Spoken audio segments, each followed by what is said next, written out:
We see it as an entrepreneurial bill, a bill that says to someone, if you want to be creative and be a musician or whatever, you can leave your work, focus on your talent, your skill, your passion, your aspirations, because you will have health care.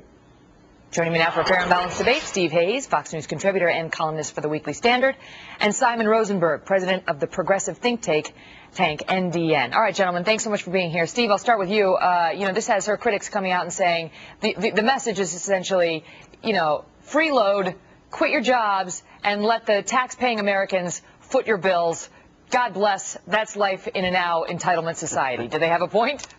Yeah, they have a point. I mean, it's tempting for me to just embrace Nancy Pelosi's argument, quit my job and go play golf. I have a passion for golf. I'm not very good at it, but I'd like to have everybody else cover my health insurance. And look, I think actually what she said points to what is a serious problem that sort of underlies all of this reform that we're going to see coming over the next couple of years, and that is the issue of resentment. I think people are going to increasingly wonder, why am I paying for my neighbor's health insurance? Or you go to McDonald's and you see somebody eating horrible food, a lot of food, and you work out every day, you keep yourself healthy. Why are you subsidizing that person's health insurance? I think we're going to see these questions increase as we start to see the implementation of this health care bill over the next 4 years. Simon, is this fair, this criticism of her? I think what the Speaker was saying was that under the new insurance regime where everyone will have access to health insurance in the United States, it's going to be easier for people to take risk. Because I know there are tens of millions of Americans who are in jobs today that they can't leave because they have health insurance, they've got a pre-existing condition. So if even a good entrepreneur came up to them and said, hey, I want you to join my company. We don't have health insurance yet because we haven't been funded. I want you to take a risk with me. Those kind of activities are very hard today because of the lack of certainty that there'll be insurance at the other end. So I think what the Speaker was saying was under this new system where everyone's covered, it will allow more risk-taking, more entrepreneurship, more small business people to hire people to take risks in risky ventures, I think strengthening our economy over time. That's certainly the theory behind this whole thing. Why then, Steve, is she focusing on if you're a musician? It's one thing if she said if you want to be an entrepreneur, and she says if you want to be creative and be a musician or whatever, you can leave your work. Yeah. Focus on your talent. I mean, if I hadn't heard it from her own mouth, I would think that her critics made up this quote and misquoted her. Right. Well, look, I mean, I think Simon gave the best possible, most charitable explanation for Nancy Pelosi's comments that is possible.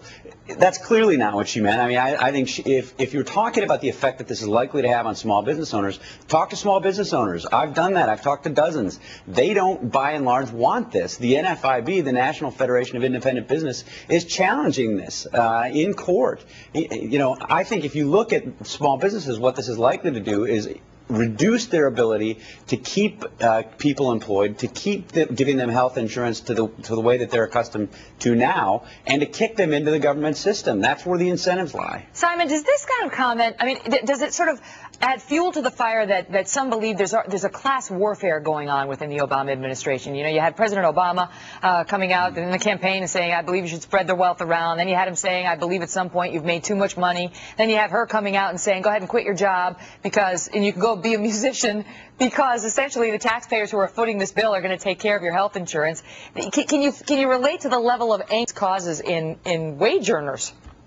Well, look, I think there's a lot of confusion about this, the health care bill. I think the American people are going to be learning a lot about this over the next 5 or 6 years. And I think if the Democratic initiative provides better health care, covers more people, keeps costs under control, the American people are going to be very happy. If it doesn't do that, to be so flippant about it, that's the issue I want you to speak to. There's going to be a lot of people upset about the health insurance. But okay, so you may be right.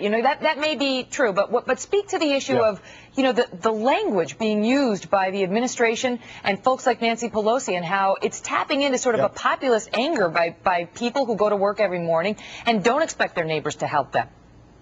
Well, I think that there is a fundamental difference between Democrats and Republicans, that Democrats actually believe we're all in this together.